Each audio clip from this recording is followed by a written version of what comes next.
Yeah, Frank and Jess, good morning from the city of Torrance, and let's get right out of the way and give you a live look at the ominous image that so many people in Southern California are seeing at this early hour.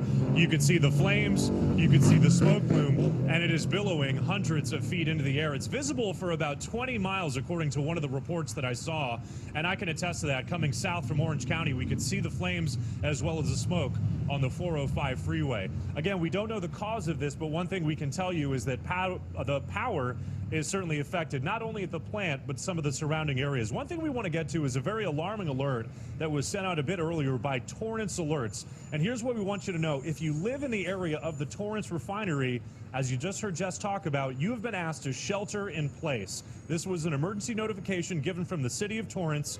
And what they're saying right now is they're asking you to stay inside a building. And if you're in that building, they're asking you to shut all the doors and windows, to turn off the air conditioners, and to turn off all of the air handling systems. Remember, we've had flare-ups at this refinery before.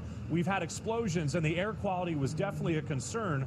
So right now, you can see why officials are not taking any chances. They want you to get inside, they want you to close windows, and they don't want any of that outside air to get inside. One thing we do want to talk about is this refinery area. It's about, I'd say close to about 750 acres, about 600 workers currently work at this plant. As we all know, it used to be owned by ExxonMobil. They bought it back in 1996. It has since been bought by a company called PBF Energy. They're based out of a town called Morristown, which is in New Jersey. I have calls into their office. I left a message with one of the communications director to get just some insights as to what exactly is going on. I have not received a call back, so I'm hoping to get some insights from those workers, from those executives, as to how exactly they're handling this, because this is one of the first major, I would say, not good headlines to come out of this refinery ever since so many negative headlines have come into the news. And one of the things we're talking about, it happened as recently as last month. Remember, September 19th, we had an unplanned flare-up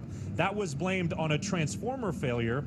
And then we had other flare-ups back on March 16th of this year. That was caused by some Mylar balloons that hit some electrical lines. And then, of course, who can forget that big explosion back in February of 2015 that not only led to the closure of the refinery for several months, but it also led to a big spike in gas prices, which I know so many people have questions on. Will this affect gas prices over the next few weeks, days, months? Only time will tell. But again, there is a live look at the fire and the smoke plume that is billowing into the sky here in Southern California. If you're driving on the roads, if you can see it at home, that's what's causing the smoke plume. As to what caused the flares and the flame ups and the power outage, we're going to work to investigate what's going on. For now, though, we'll send it back to you in the studio.